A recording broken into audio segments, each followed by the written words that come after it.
You wake up this morning and you cannot remember where you put your keys. Again.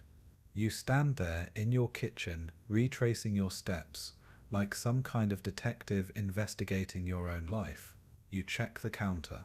Not there. The couch cushions. Nope, your jacket pocket. Empty. And here is the kicker. Your brain, that 3-pound supercomputer sitting in your skull, decided this information was not worth keeping. Your keys. The one thing you need to leave your house, gone. Deleted. Tossed into the mental trash bin, like yesterday's spam email. Now before you spiral into thinking you are losing it, hit that like button if this has ever happened to you, and drop a comment telling me the weirdest thing you have forgotten recently. Seriously, I want to hear your stories, because misery loves company.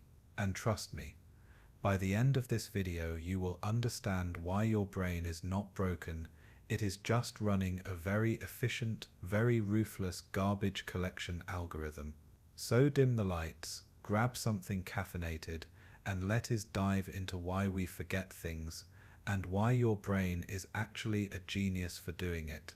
Tonight we are going deep into the neuroscience of forgetting, and I promise you, it is way more fascinating than any Hollywood amnesia plot. This is the real deal. The story of how your brain decides what stays and what gets permanently deleted. And spoiler alert, you would not survive a week if your brain did not forget. So let us start with a question. What if I told you that forgetting is not a bug, it is a feature, that your brain is not failing you when it dumps that random fact you learned in high school biology, it is actually protecting you? Because here is the thing. Your brain is not designed to be a hard drive. It is not meant to store every single piece of information that passes through your consciousness. If it did, you would be drowning in useless data. You would remember every face you passed on the street, every commercial jingle, every boring conversation you had in line at the grocery store. Imagine that for a second. Every mundane detail, every irrelevant sensation, all of it permanently etched into your memory. Sounds like a nightmare, right? Well, there is actually a medical case of a man who could not forget. His name was Solomon Shirashevsky, and he had a condition called hyperthermesia. He remembered everything, every detail, every moment, and it was torture. He could not think abstractly, because his mind was clogged with specifics. He could not see the forest for the trees, because he remembered every single leaf. His brain had no garbage collection, no way to clear out the junk, and it made normal life nearly impossible. So yeah, forgetting is not your enemy, it is your brain's way of keeping you sane. It is the mental equivalent of emptying your trash folder, so your computer does not crash. And just like a computer, your brain has to make decisions about what data is worth keeping and what is just taking up space. This is where things get interesting, because your brain does not just randomly delete stuff, it has a system. A very sophisticated, very brutal system that decides what memories get to stay in long-term storage and what gets wiped clean. And that system, my friends, is what we are calling the brain's garbage collection algorithm. Now, if you have ever studied computer science, you know what garbage collection is. It is a process where a program automatically frees up memory by removing data that is no longer needed. Languages like Python and Java do this all the time. They scan through memory, find the stuff that is not being used, and delete it to make room for new information. Your brain does the exact same thing. While you sleep, while you daydream, even while you are sitting there watching this video, your brain is running background processes, deciding what is worth remembering and what is not, and the criteria it uses. Well, that is where neuroscience meets computer science in the most beautiful, terrifying way. Your brain looks at relevance, emotional weight, repetition, and context. It asks, did this matter to me? Did I feel something? Did I use this information more than once? If the answer is no, it is gone. Deleted, overwritten by something more useful. And this is not a slow process. This is happening constantly, in real time, without you even noticing. Think about it. But here is the tricky part. Sometimes your brain gets it wrong. Sometimes it throws out something you actually needed, like where you put your keys, or the name of that person you just met, or the entire plot of that book you read last month. And that is frustrating, but it is also necessary, because the alternative, remembering everything, is worse. So why does your brain prioritize some memories over others? Why can you remember the lyrics to a song you heard once in 2003, but not what you had for breakfast yesterday? The answer lies in how memories are encoded, stored, and retrieved. And it all starts the moment you experience something. Let us say you are at a party, you meet someone new, they tell you their name. In that instant, your brain creates a memory trace, a pattern of neural activity that represents that information. But that memory trace is fragile. It is temporary. It exists in what neuroscientists call short-term memory or working memory. Think of this as your brain's RAM, random access memory. It is fast, it is temporary, and it is limited. You can only hold about 7 pieces of information in your working memory at a time. That is why phone numbers used to be 7 digits. Any more than that, and your brain starts dropping data. So you hear this person's name, let us call them Alex, and your brain holds onto it for a few seconds. But unless you do something with that information, unless you repeat it, associate it with something meaningful, or emotionally engage with it, it is going to disappear. Poof. Gone. Your brain will run its garbage collection algorithm and decide that Alex's name is not worth the storage space. And just like that, 30 seconds later, you have forgotten it. Now you might be thinking, okay, but I have definitely remembered people's names before. What makes those stick? Great question. This is where encoding comes in. Encoding is the process of converting a temporary memory trace into something more permanent, and there are a few ways to do this. First, repetition.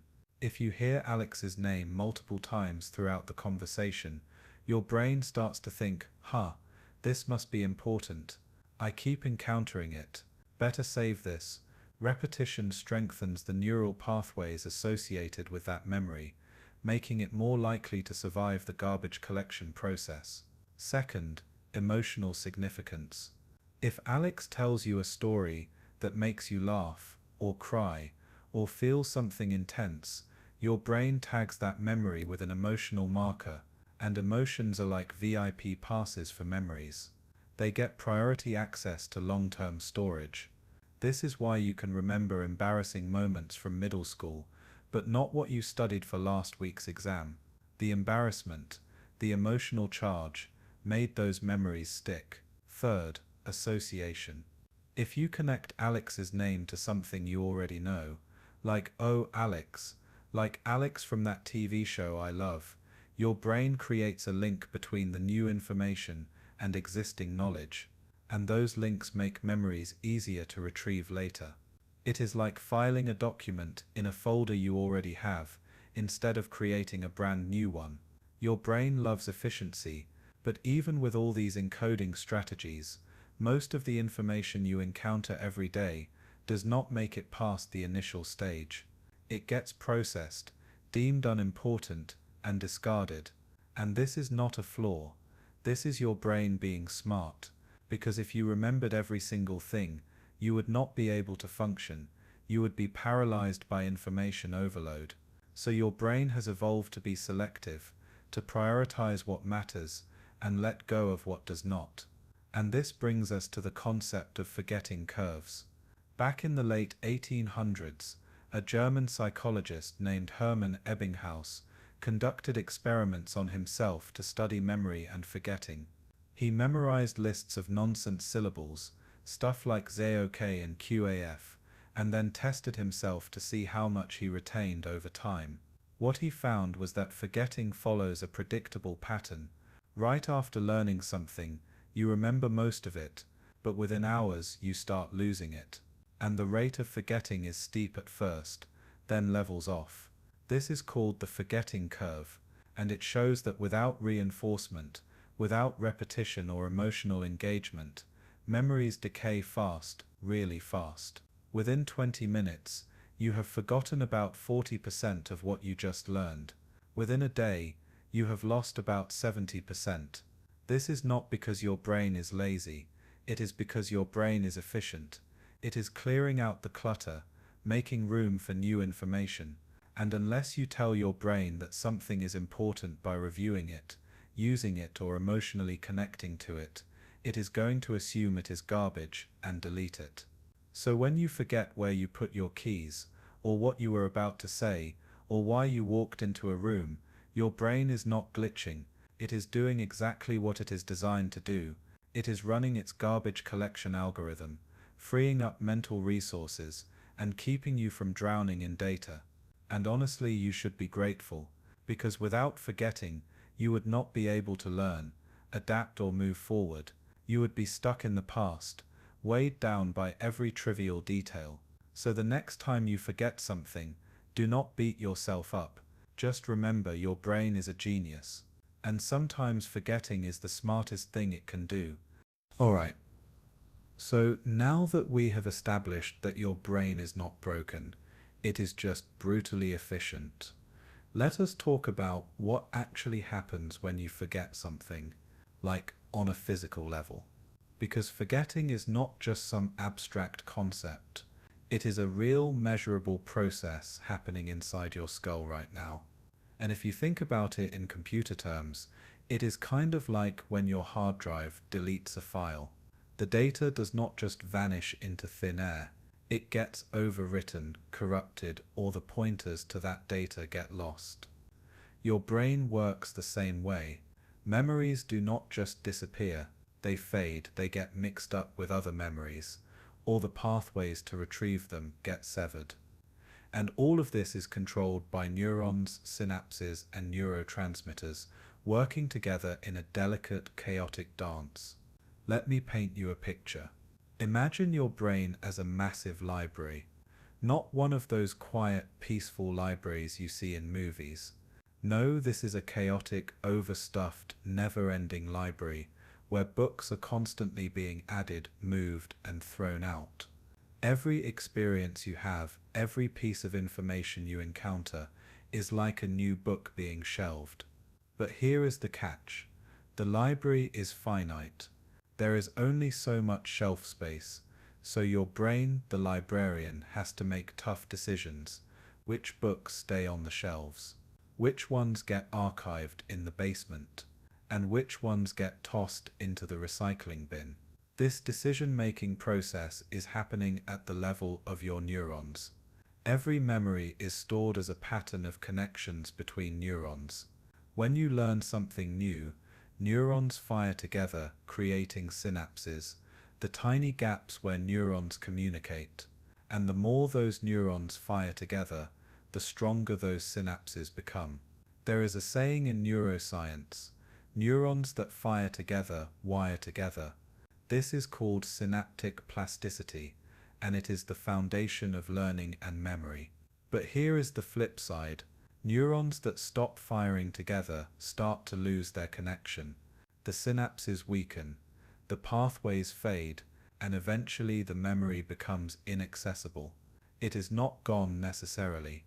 It is just buried under layers of other information. The library book got shoved to the back of the shelf, covered in dust, impossible to find. And this is where the garbage collection algorithm kicks in. Your brain is constantly evaluating which neural pathways are being used and which ones are not. If a pathway is not activated, if a memory is not retrieved or reinforced, the brain starts pruning it. It weakens the synapses, reallocates the neurons to other tasks, and essentially deletes the file. This process is called synaptic pruning, and it is happening all the time, especially while you sleep. Yes, sleep, that thing you probably are not getting enough of. While you are lying there, dreaming about whatever weird nonsense your subconscious cooked up, your brain is hard at work, sorting through the day's experiences, deciding what to keep and what to toss. During deep sleep, your brain replays memories, strengthening the important ones and letting the irrelevant ones fade.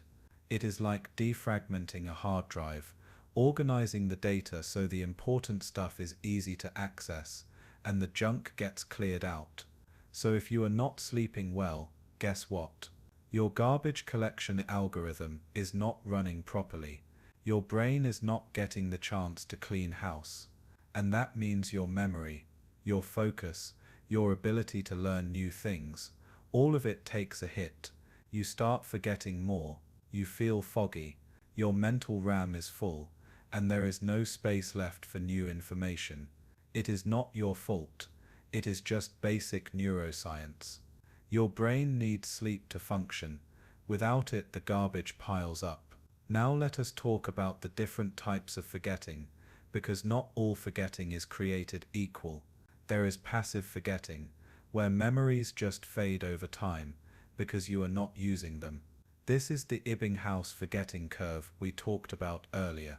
Then there is interference, where new memories overwrite or disrupt old ones.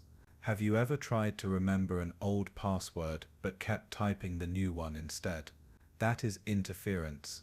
Your brain is getting its wires crossed, mixing up similar information. There is also motivated forgetting, where your brain actively suppresses memories, usually because they are painful or traumatic. This is your brain's way of protecting you, pushing down things that are too hard to deal with. And finally, there is retrieval failure, where the memory is still there, you just cannot access it. It is like knowing a word is on the tip of your tongue, but not being able to say it.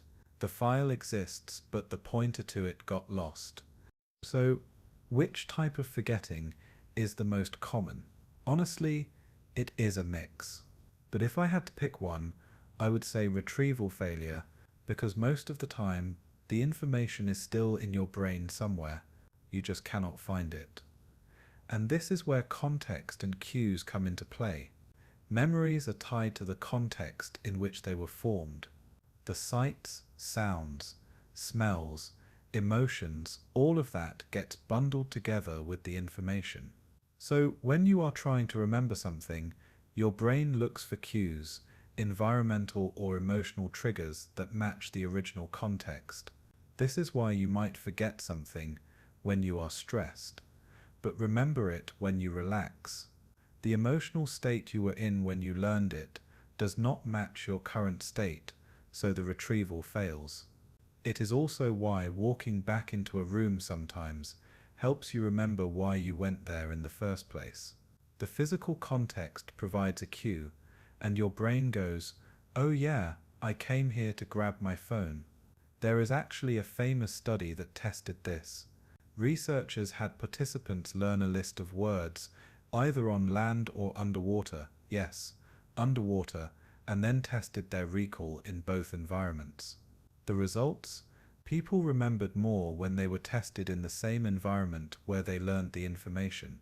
If they learned underwater, they recalled better underwater.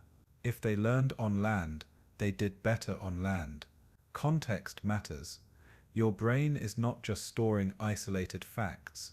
It is storing entire scenes, complete with sensory details and emotional tones. And when you try to retrieve a memory, your brain is looking for a match. If the current context does not match, retrieval gets harder. So, if you are trying to remember something, try to recreate the mental or physical state you were in when you learned it. Close your eyes, picture where you were, what you were feeling. Sometimes, that is all it takes to trigger the memory. Now let us talk about another key player in the forgetting process, a neurotransmitter called acetylcholine. This little chemical messenger is crucial for encoding new memories. It helps neurons communicate, strengthens synapses, and basically tells your brain, "Hey, pay attention, this is important." But here is the problem. Acetylcholine levels decline as you age, and when that happens, your ability to encode new memories takes a hit. This is one reason why older adults often struggle with memory. It is not that their brains are broken, it is that the chemical infrastructure supporting memory formation is not as robust as it used to be, and it is not just aging, stress, lack of sleep, poor diet, all of these can mess with your acetylcholine levels and impair memory. Your brain is a biochemical machine. If you do not fuel it properly, if you do not maintain it, it is going to underperform. So when you forget something, it might not be your brain's fault. It might be that you are not giving it what it needs to function. But here is the good news. You can improve your memory. You can optimize your brain's garbage collection algorithm. How? By understanding how it works and working with it, not against it. First, sleep. I cannot stress this enough. Your brain needs sleep to consolidate memories and clear out the junk. Aim for 7 to 9 hours a night. And if you are not getting that, make it a priority. Your memory will thank you. Second, repetition. If you want to remember something, review it multiple times. Spaced repetition, reviewing information at increasing intervals, is one of the most effective ways to move memories from short-term to long-term storage. This is how language learners master vocabulary. This is how medical students memorize thousands of facts. It works because it takes advantage of how your brain encodes information. Third, emotional engagement. Make the information meaningful. Connect it to something you care about. Tell a story around it. The more emotionally charged a memory is, the more likely it is to stick. Fourth, use multiple senses. The more sensory details you can attach to a memory, the more retrieval cues you create. If you are trying to remember someone's name, say it out loud, picture it written down, associate it with an image. The more pathways your brain has to access that information, the easier it will be to retrieve. And fifth, reduce cognitive load. Your brain has limited working memory. If you are trying to juggle too many things at once, something is going to get dropped. Write things down. Use reminders. Offload the trivial stuff so your brain can focus on what really matters. Think of it like this. Your brain is a smartphone. It has limited battery, limited storage, limited processing power. If you have 100 apps running in the background, it is going to lag. It is going to freeze. It is going to crash. But if you close the unnecessary apps, clear the cache, and only run what you need, it is going to run smoothly. Your brain works the same way. Forgetting is how it closes the unnecessary apps. And if you understand that, if you work with your brain's natural tendencies, instead of fighting them, you can actually improve your memory and your overall cognitive performance. So the next time you forget something, do not panic. Do not assume you are losing your mind. Just recognize that your brain is doing what it is designed to do. It is running its garbage collection algorithm, keeping you sane, keeping you functional, and making room for the things that actually matter. Now let us get into the really nerdy stuff, because if you are still with me, you are clearly interested in how this all works at a deeper level. And trust me, this is where it gets wild. We are going to talk about the actual mechanisms of memory consolidation, and how your brain decides what gets promoted from temporary storage to permanent archive. This is the part where neuroscience and computer science shake hands and realize they have been doing the same thing all along. So here is the setup. You experience something. Let us say you are learning a new skill, like playing guitar. You pick up the instrument. You press your fingers to the frets. You strum a chord. Your brain registers all of this. The motor movements, the sound, the visual feedback, the tactile sensations. All of that sensory input floods into your brain and gets processed by different regions. Your visual cortex handles what you see. Your auditory cortex processes the sound. Your motor cortex coordinates your hand movements. And your hippocampus, that seahorse-shaped structure deep in your brain, it acts like a temporary holding area, a staging ground where all this information gets assembled into a coherent experience. Think of the hippocampus as your brain's clipboard. It holds on to new information for a short period, just long enough to decide whether it is worth transferring to long-term storage.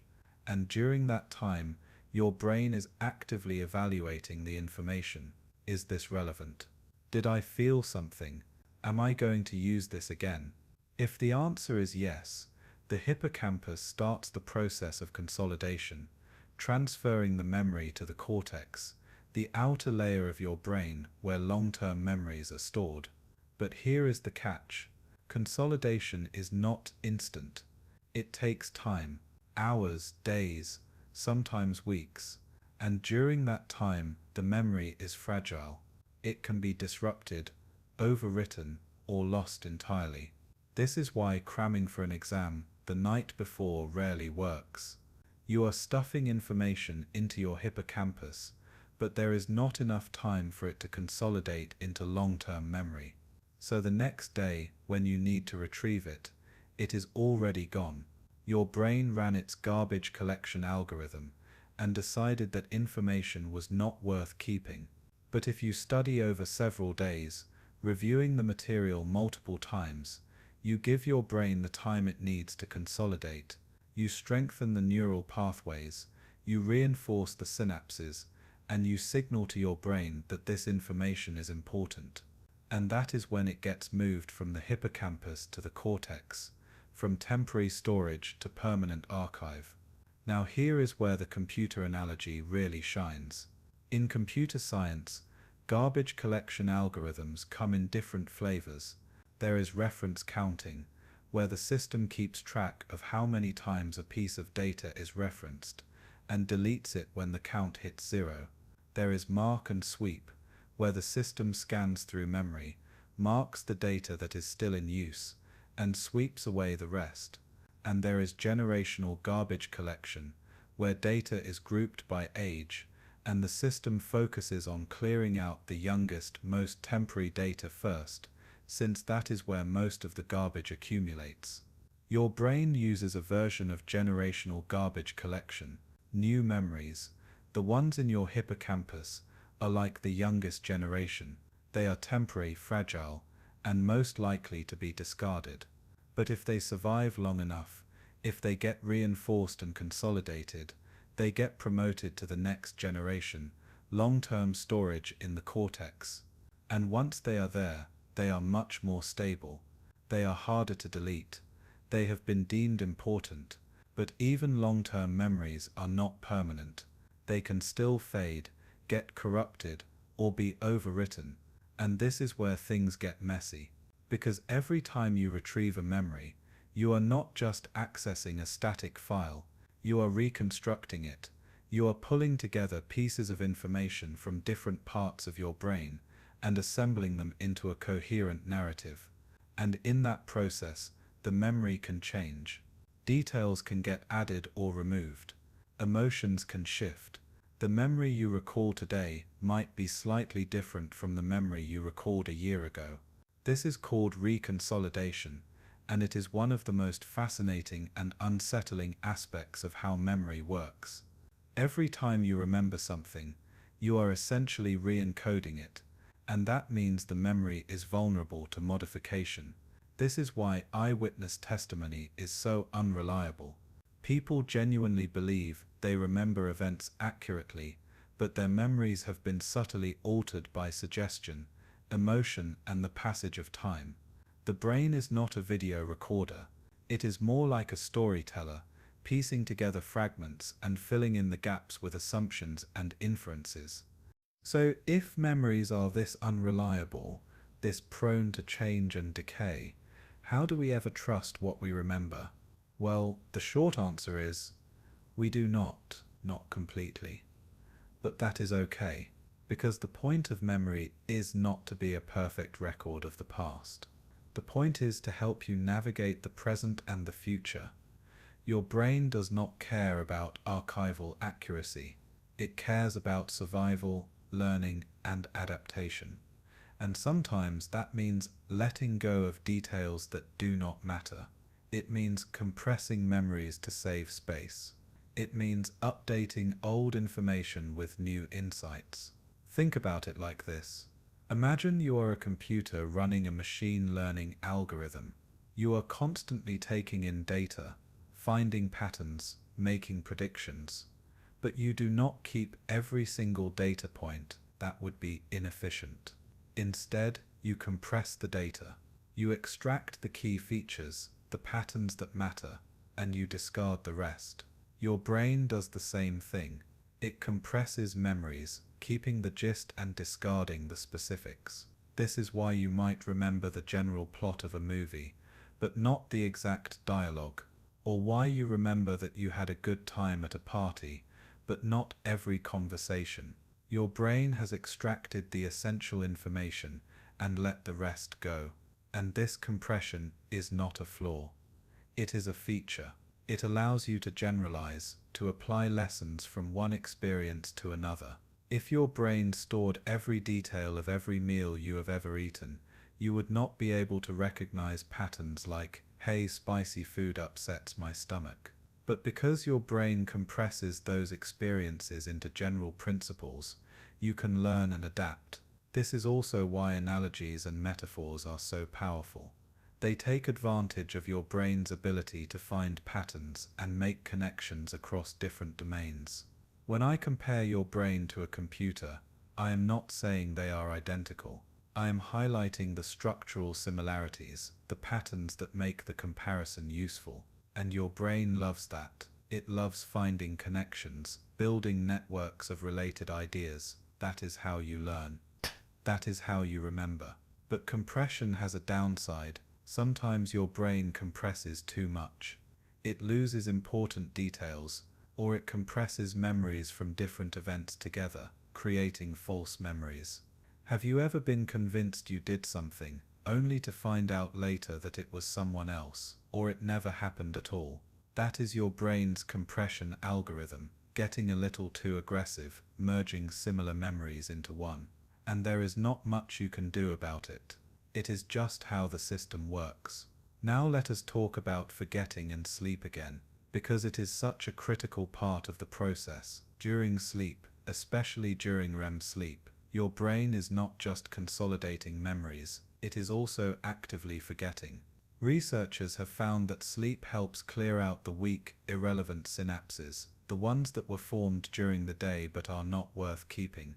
It is like your brain is running a nightly defragmentation routine, organizing the hard drive, deleting the junk files, and optimizing for performance.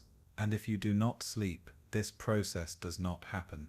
The weak synapses stick around, cluttering up your neural networks, making it harder to encode new information. This is why sleep deprivation is so brutal on memory. It is not just that you are tired, it is that your brain has not had the chance to clean house. The garbage is piling up, and there is no room for anything new. There is also evidence that sleep helps with something called targeted memory reactivation. Basically, while you sleep, your brain replays certain memories, strengthening the ones that are important and letting the others fade. And you can actually influence this process. Studies have shown that if you review information right before bed, your brain is more likely to consolidate it during sleep. It is like giving your brain a hint, "Hey, this is important, make sure you save this." So, if you are trying to learn something new, review it before you go to sleep. Give your brain the cue it needs to prioritize that information during the consolidation process. And when you wake up, that information will be more firmly encoded, more accessible, more likely to stick. But here is the thing, even with all these strategies, you are still going to forget things, because forgetting is not optional, it is built into the system. Your brain is not designed to remember everything, it is designed to remember what matters and let go of what does not. And the criteria for what matters are constantly changing based on your goals, your environment, your emotional state. So if you forget something, it might just mean that your brain has decided it is not relevant anymore. And honestly, that is probably a good thing. Because if you held on to every piece of information, every trivial detail, you would be paralyzed. You would not be able to make decisions, solve problems, or move forward. Forgetting is what allows you to be flexible, to adapt, to grow. It is not a weakness, it is a strength. And the sooner you accept that, the less frustrated you will be when you cannot remember where you put your phone. Alright, so we have covered the basics of how forgetting works, why it happens, and what your brain is doing behind the scenes. But now let us talk about the practical side. How do you actually use this knowledge to improve your memory? How do you hack your brain's garbage collection algorithm so that the stuff you want to remember stays and the junk gets tossed? Because here is the truth. You cannot stop forgetting, but you can influence what gets forgotten. You can train your brain to prioritize the information that matters to you, and it all starts with understanding the tools at your disposal.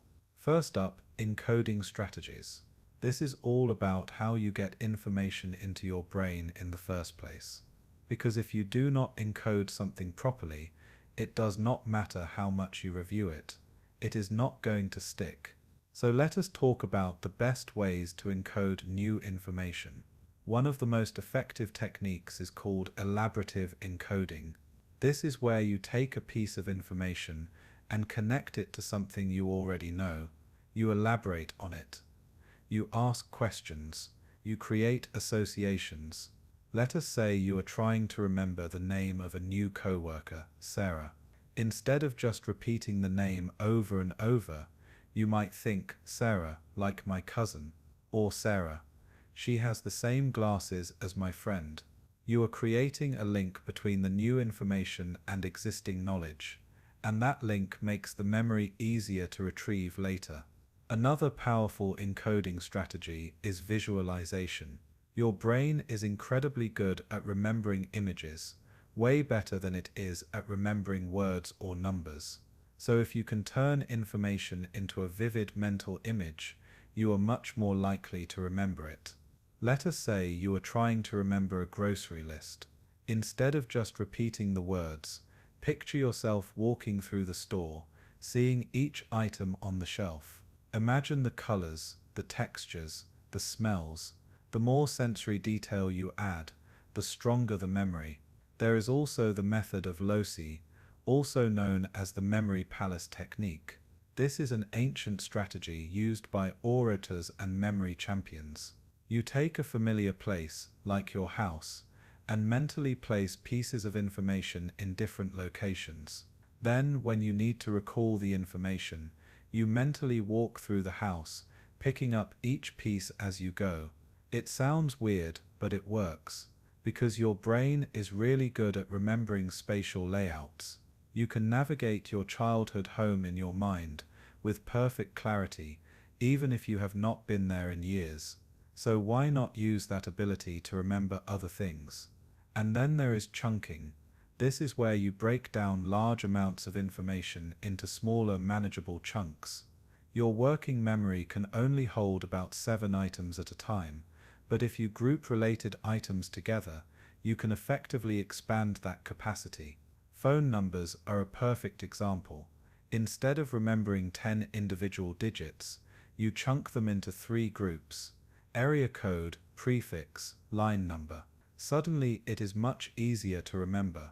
You can apply this to anything: study notes, lists, even conversations.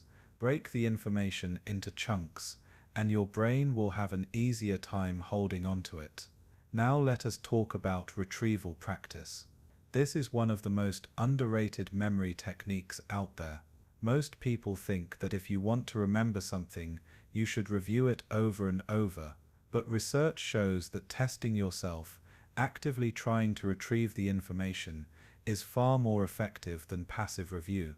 This is called the testing effect.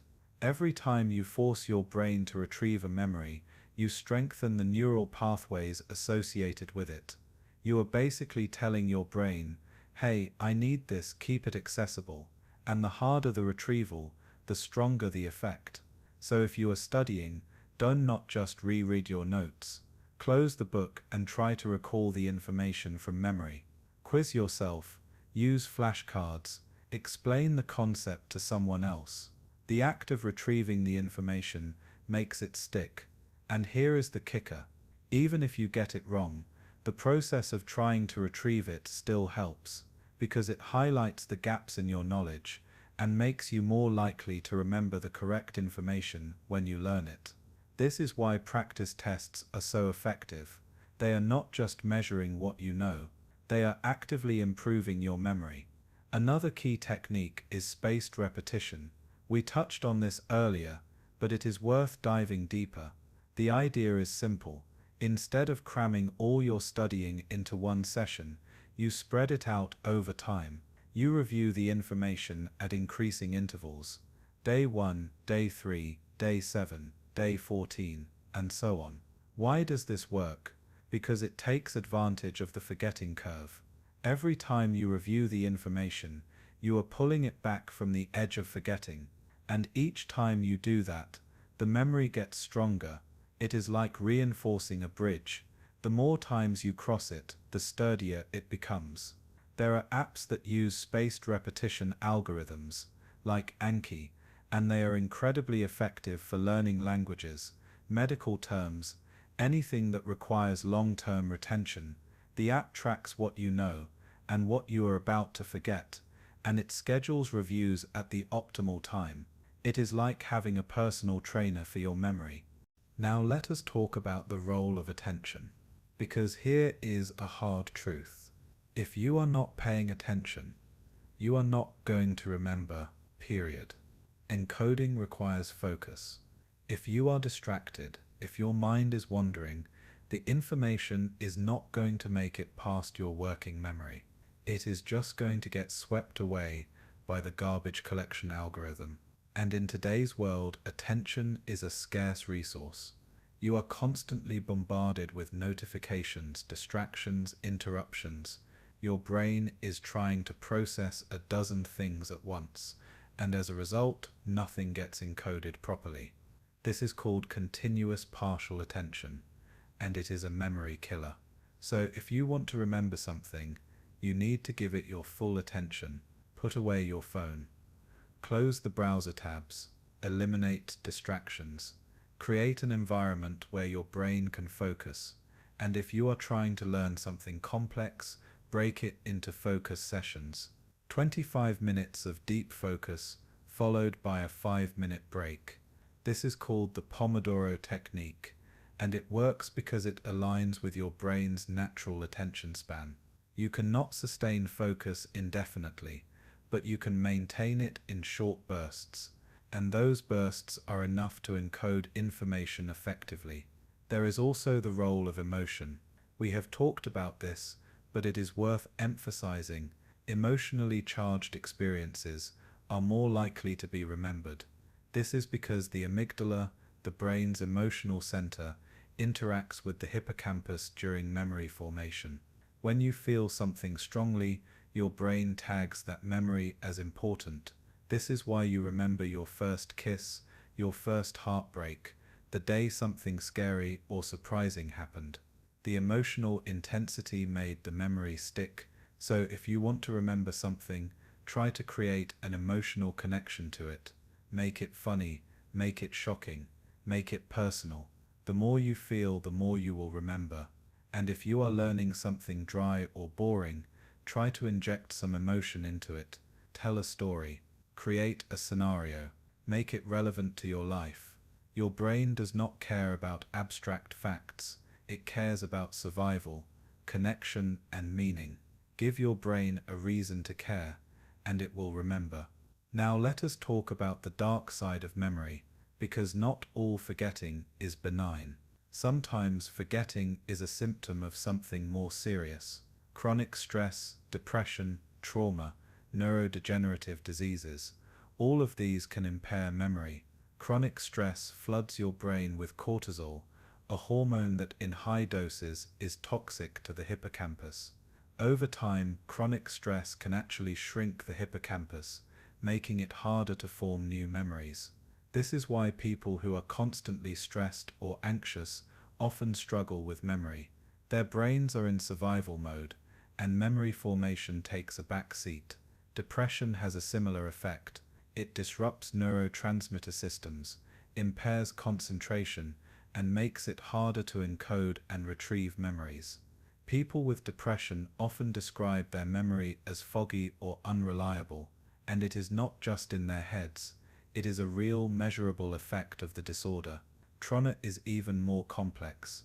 Traumatic memories can be both hyper-remembered and suppressed.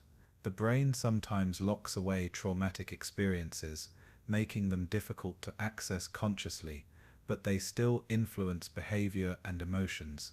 This is the basis of post-traumatic stress disorder.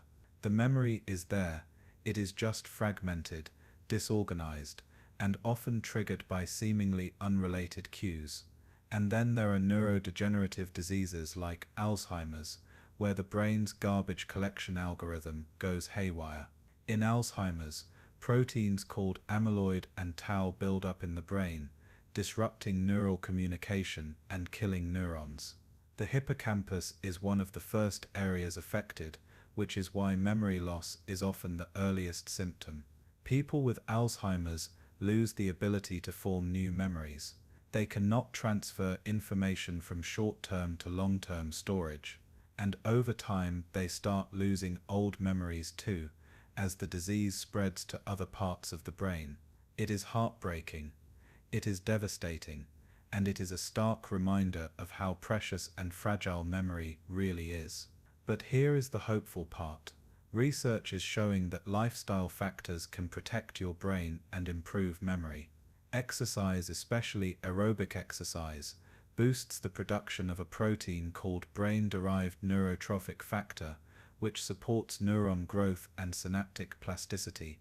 Basically, exercise makes your brain more plastic, more adaptable, better at learning and remembering. Diet matters too. Your brain needs fuel, and not just any fuel. Omega-3 fatty acids, antioxidants, vitamins, all of these support brain health. Junk food, on the other hand, can impair memory and increase inflammation. Social connection is also crucial. Engaging with other people, having meaningful conversations, staying mentally active, all of this keeps your brain sharp. Isolation and loneliness, on the other hand, are risk factors for cognitive decline. So if you want to protect your memory as you age, take care of your brain. Exercise, eat well, sleep, stay socially engaged, challenge yourself mentally. Your brain is not a static organ, it is constantly changing, adapting, reorganizing, and you have more control over that process than you might think. Alright, let us shift gears and talk about something you have probably noticed but never really thought about. The difference between remembering facts and remembering how to do things, because your brain does not treat all memories the same way. There are different types of memory, stored in different parts of the brain, and they behave very differently. And understanding this can help you figure out why you can remember how to ride a bike, even if you have not done it in years, but you cannot remember what you learned in that history class last semester. So let us break it down. There are two main categories of long-term memory, but declarative memory and procedural memory. Declarative memory is all the stuff you can consciously recall and describe. Facts, events, names, dates. It is the kind of memory you use when someone asks you, "What did you do last weekend?" or "What is the capital of France?" Declarative memory is further divided into two types: episodic memory and semantic memory. Episodic memory is your personal history, the specific events and experiences that make up your life story.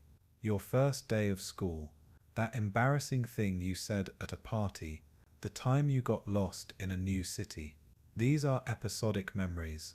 They are tied to a specific time and place, and they often have a strong emotional component. Semantic memory, on the other hand, is general knowledge. Facts about the world that are not tied to a specific experience. You know that Paris is the capital of France, but you probably do not remember when or where you learned that. It is just a fact sitting in your brain, detached from any personal context. Semantic memory is what you use when you are answering trivia questions or explaining a concept. Now here is the interesting part. Episodic and semantic memory are both handled by the hippocampus and the cortex, but they can be affected differently by brain damage or disease. People with hippocampal damage often struggle to form new episodic memories, but their semantic knowledge stays intact. They can still tell you facts they learned before the damage, but they cannot remember what they had for breakfast this morning. On the flip side, procedural memory is a whole different beast.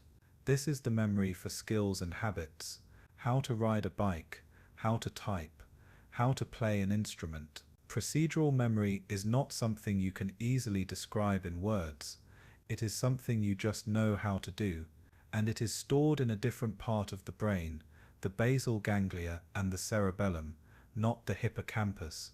This is why procedural memories are so durable. Once you learn a skill, it sticks. You might get rusty if you do not practice, but the basic knowledge is still there. You do not forget how to walk or how to swim. And this is because procedural memory does not rely on the same consolidation process as declarative memory. It is more automatic, more ingrained. Think about it. When you first learned to drive, you had to think about every action: check the mirrors, signal, brake, turn the wheel. It was exhausting, but over time, those actions became automatic. You do not have to consciously think about them anymore. They have been transferred to procedural memory. Your basal ganglia have taken over, and now you can drive while listening to a podcast and barely thinking about the road. This is called automaticity, and it is one of the most efficient things your brain does. It frees up your conscious mind to focus on other things, while your procedural memory handles the routine tasks. But here is the catch. Because procedural memories are so automatic, they are also hard to change. If you learn a skill the wrong way, it is really hard to unlearn it. This is why athletes and musicians spend so much time on technique. They are trying to build the right procedural memories from the start, because once it is ingrained, it is stuck. So if you are learning a new skill, pay attention to how you are practicing. Make sure you are doing it right, because your brain is going to remember whatever you repeat, good or bad. And once it is in procedural memory, it is hard to update. Now let us talk about working memory again, because it is the linchpin of everything we have been discussing. Working memory is not just short-term storage. It is the mental workspace where you manipulate information, solve problems, and make decisions. It is like the RAM in your computer, the active processing space where everything happens in real time. And just like RAM, working memory is limited. You can only hold a few pieces of information at once.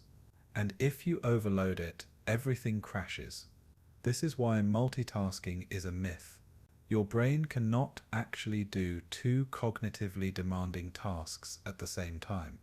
What it does is switch rapidly between tasks, and every time it switches, there is a cost. You lose time, you lose focus, and you increase the likelihood of errors. So if you want to be productive, stop multitasking. Focus on one thing at a time. Give your working memory the space it needs to function. And if you are trying to learn something complex, break it down into smaller pieces. Do not try to cram everything into working memory at once.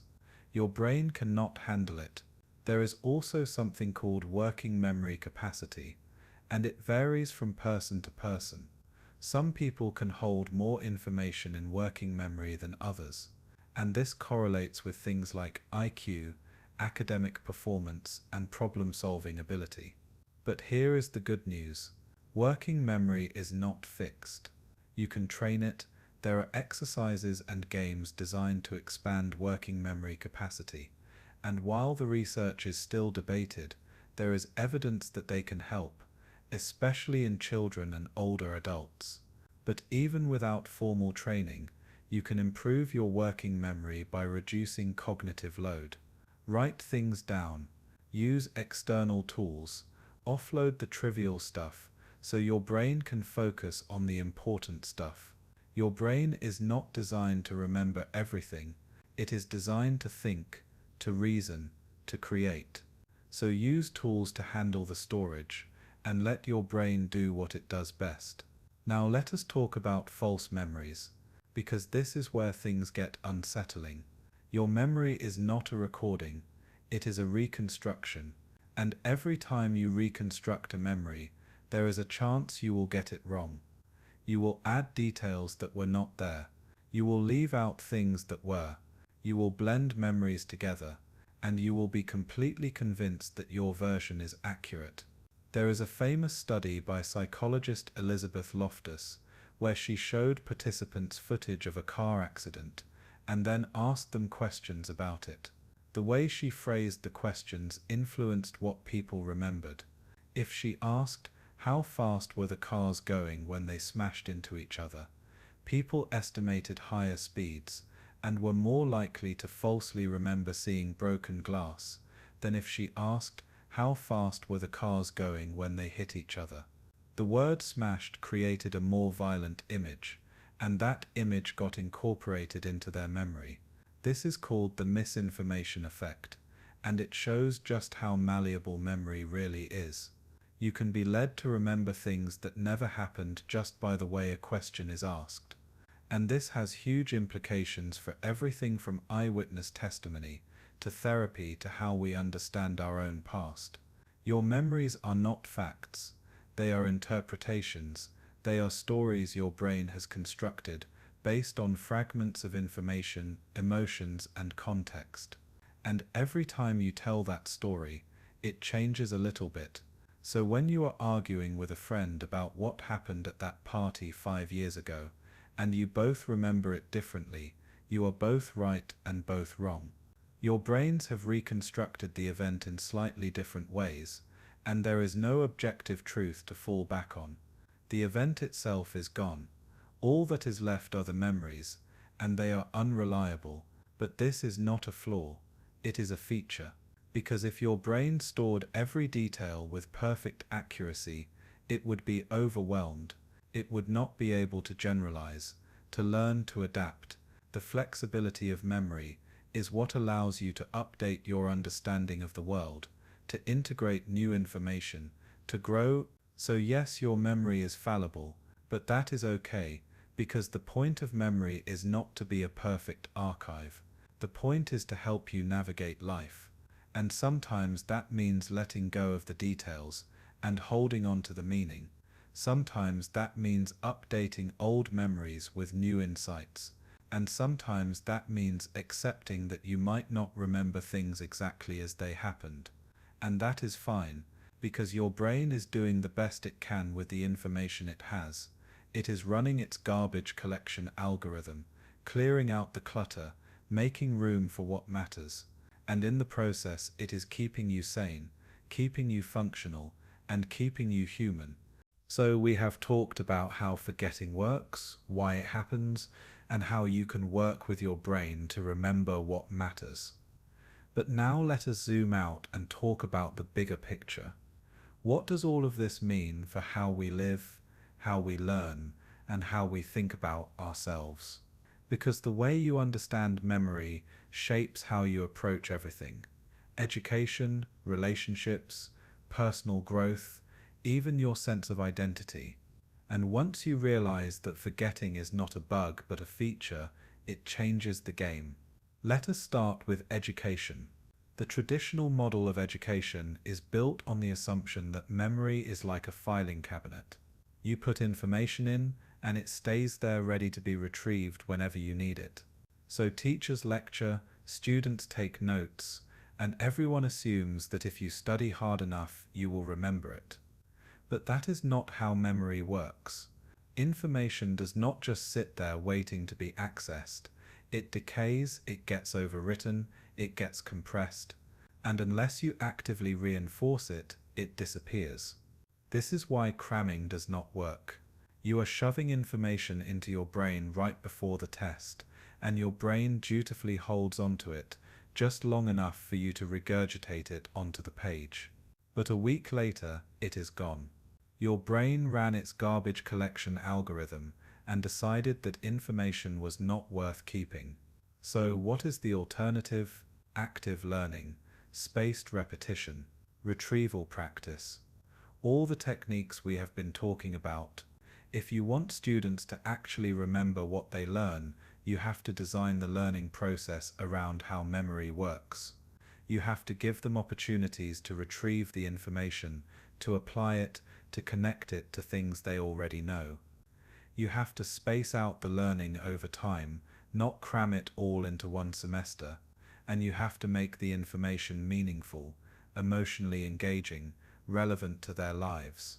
Because if it is not, their brains are going to treat it as garbage and toss it out. And here is the thing, this is not just about education, this applies to any kind of learning. If you are trying to pick up a new skill, learn a language, master a subject, you have to work with your brain, not against it. You have to understand that forgetting is part of the process, and you have to build in strategies to combat it. You have to review, practice, test yourself. You have to give your brain the time and the cues it needs to consolidate the information, and you have to be patient. Because learning is not a sprint, it is a marathon, and your brain needs time to run its processes, to organize the information, to make it stick. Now let us talk about relationships, because memory plays a huge role in how we connect with other people. Shared memories are the foundation of relationships. They are the stories you tell together, the experiences you have been through, the inside jokes that no one else understands. But here is the tricky part. Your memories of those shared experiences are probably different from the other person's. You both remember the same event, but with different details, different emotions, different interpretations, and that can lead to conflict. You remember it one way, they remember it another. Who is right? The answer is both of you and neither of you. Because memory is not about objective truth. It is about subjective experience. Your brain reconstructed the event based on what mattered to you, and their brain did the same based on what mattered to them. So instead of arguing about who is right, maybe the better approach is to recognize that memory is fallible and that both versions are valid. Maybe the goal is not to have a perfect record of the past, but to create a shared narrative that works for both of you. And here is where forgetting can actually be helpful, because holding on to every slight, every mistake, every hurtful thing someone said, that is exhausting. It is toxic. Your brain knows this. That is why it lets go of the details and holds on to the gist. You might not remember the exact words of an argument, but you remember how it made you feel, and over time, even those feelings can fade. You can choose to let go, you can choose to forgive, and your brain will help you by gradually erasing the sharp edges of the memory, making it easier to move on. This is not about ignoring the past or pretending bad things did not happen. It is about recognizing that you do not have to carry every painful memory with you forever. Your brain is giving you the option to let go, to free up mental space for new experiences, new relationships, new growth. So take it, let your brain do its job, let it run the garbage collection algorithm, and trust that the important stuff, the meaningful stuff, will stick. Now let us talk about identity. Because here is a wild thought. If your memories are constantly changing, constantly being reconstructed and updated, then who are you really? Your sense of self is built on your memories, the experiences you have had, the lessons you have learned, the people you have known. These are the threads that weave together to create the story of your life. But if those threads are unreliable, if they are constantly shifting and fraying, then what does that mean for your identity? This is not just a philosophical question, it is something neuroscientists and psychologists grapple with all the time. Because the truth is, you are not the same person you were 10 years ago. Your memories have changed, your brain has changed, and as a result, you have changed, and that is okay. In fact, that is necessary. Because if you were stuck with the exact same memories, the exact same neural patterns, the exact same version of yourself, you would not be able to grow, you would not be able to adapt, you would be frozen in time. Forgetting is what allows you to evolve. It is what allows you to let go of old versions of yourself and become something new. And while that can be unsettling, it is also liberating. You are not locked into the past. You can change. You can rewrite your story. You can choose which memories to hold on to and which ones to let go.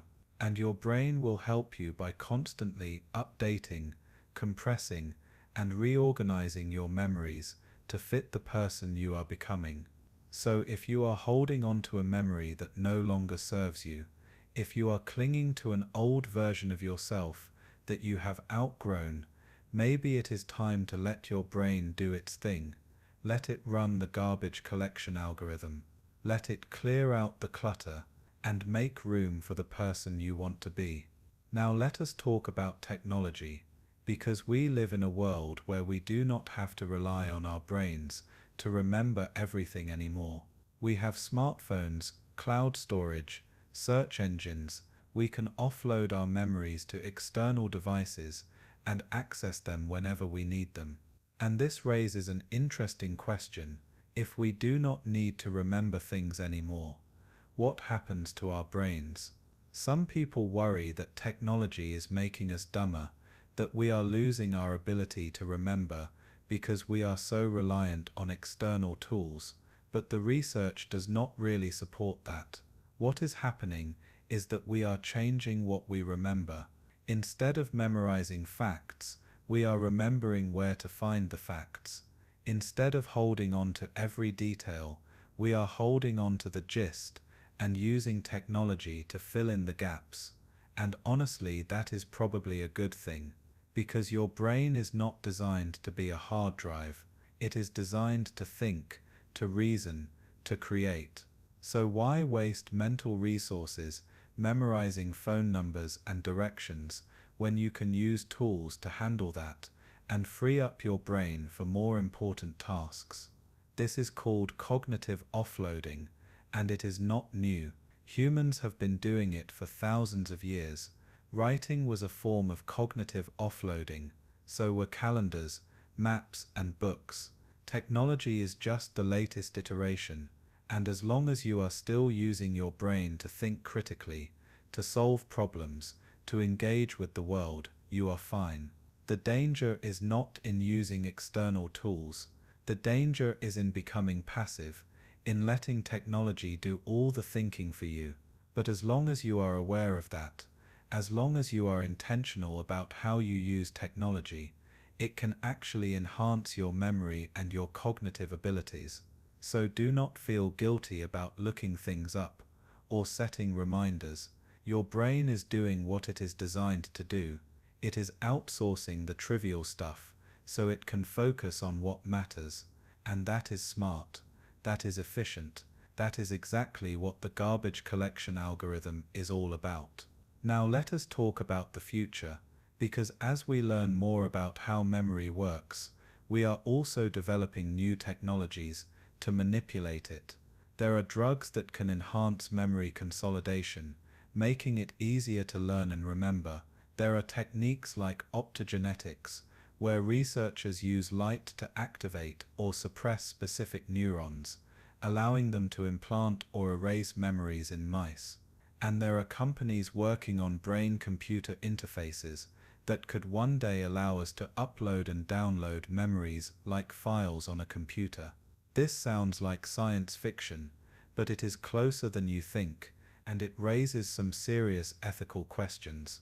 If we can enhance memory, who gets access to those enhancements? Will it create a divide between those who can afford cognitive upgrades and those who cannot? If we can erase traumatic memories, should we, or is there value in holding on to pain, in learning from it, in using it to grow? And if we can implant memories, what does that mean for truth, for identity, for the very nature of experience? These are not easy questions, and they do not have easy answers, but they are questions we need to start thinking about, because the technology is coming, whether we are ready or not. And the more we understand about how memory works, the better equipped we will be to navigate these challenges. Alright, we have come a long way. We have talked about the neuroscience of forgetting, the algorithms that govern memory, the strategies you can use to improve retention, and the philosophical implications of a constantly shifting sense of self. But before we wrap this up, I want to bring it all back to something simple, something human. Because at the end of the day, forgetting is not just a biological process. It is part of what makes us who we are. It is part of the human experience. And understanding it, embracing it, can make your life a little easier, a little less frustrating, and maybe even a little more meaningful. So let us talk about acceptance, because here is the truth. You are going to forget things, a lot of things, and you can fight it, you can stress about it, you can beat yourself up every time you lose your keys or forget a name, or you can accept that this is how your brain works. It is not broken, it is not failing, it is just doing what it is designed to do.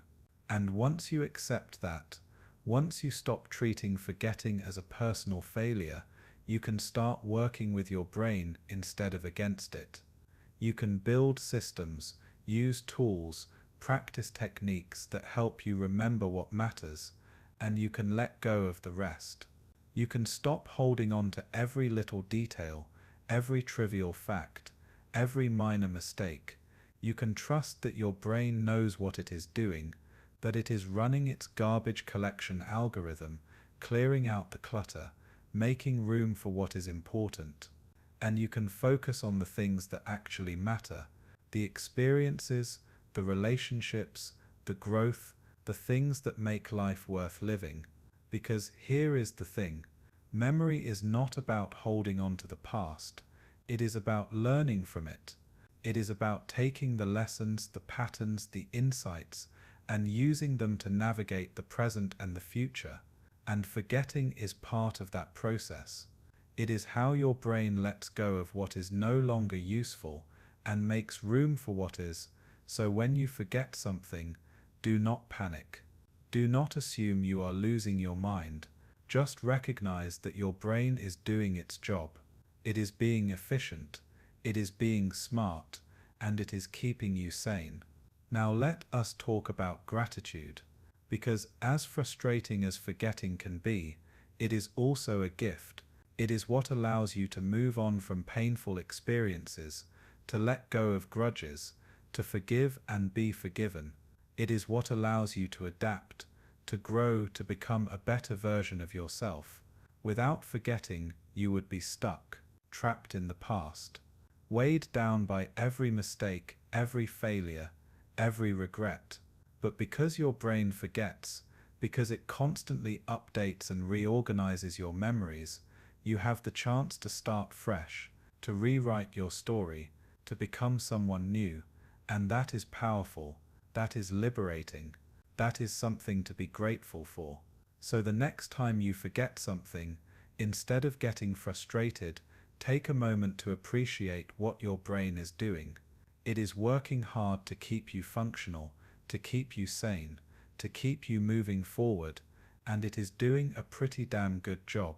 Now let us talk about legacy, because even though we forget, even though our memories are constantly changing, we still leave a mark on the world. The things we do, the people we touch, the ideas we share, they all ripple outward. They become part of other people's memories, and those memories, as unreliable as they are, shape how we are remembered. So if you want to be remembered, if you want to leave a legacy, focus on creating meaningful experiences. Be kind, be present, be authentic, because people might not remember exactly what you said or what you did, but they will remember how you made them feel. And that, more than any fact or detail, is what sticks. That is what survives the garbage collection algorithm, not the specifics but the essence, the emotional core, the meaning. So live in a way that creates positive memories, not just for yourself, but for the people around you, because those memories, as fragile and unreliable as they are what connect us, they are what make us human, and they are what endure, long after the details have faded. Alright, we are in the home stretch. Let us bring this all together. We started with a simple question. Why do we forget things? And the answer, as it turns out, is not simple at all. Forgetting is not a failure. It is a feature. It is your brain's way of managing limited resources, of prioritizing what matters, of keeping you functional and sane. It is a garbage collection algorithm, just like the ones running in your computer, clearing out the junk and making room for new information. And understanding this, really understanding it, changes everything. It changes how you approach learning. Instead of trying to cram everything into your brain at once, you can use strategies like spaced repetition, retrieval practice, and elaborative encoding to work with your brain's natural processes. It changes how you approach relationships. Instead of arguing about who remembers what, you can recognize that memory is subjective and focus on creating a shared narrative that works for everyone. It changes how you think about yourself. Instead of clinging to old versions of who you were, you can embrace the fact that you are constantly evolving, constantly updating, constantly becoming someone new, and it changes how you live. Instead of stressing about every little thing you forget, you can accept that forgetting is part of being human. You can let go of the trivial, the painful, the unnecessary, and you can focus on what matters. The experiences, the connections, the growth, because at the end of the day, life is not about remembering everything. It is about experiencing, learning, and moving forward. And your brain, with its ruthless, efficient garbage collection algorithm, is helping you do exactly that. So the next time you forget where you put your keys, or what you were about to say, or why you walked into a room, do not beat yourself up, just smile, because your brain is doing what it is designed to do. It is keeping you sane, it is making room for what matters, and it is reminding you that you are human, fallible, imperfect, and absolutely incredible. Now, before you go, I want to hear from you. What is the weirdest thing you have ever forgotten? What memory do you wish you could hold on to forever? And what memory are you glad your brain decided to delete? Drop a comment below. Let me know where you are watching from. And if you enjoyed this deep dive into the neuroscience of forgetting, hit that like button and subscribe, because we are just getting started. There are so many more mysteries to explore, so many more questions to answer, and I want you along for the ride. So take care of your brain, get some sleep, stay curious, and remember, forgetting is not the enemy. It is what makes you human, and it is what keeps you moving forward. Thanks for watching. I will see you in the next one.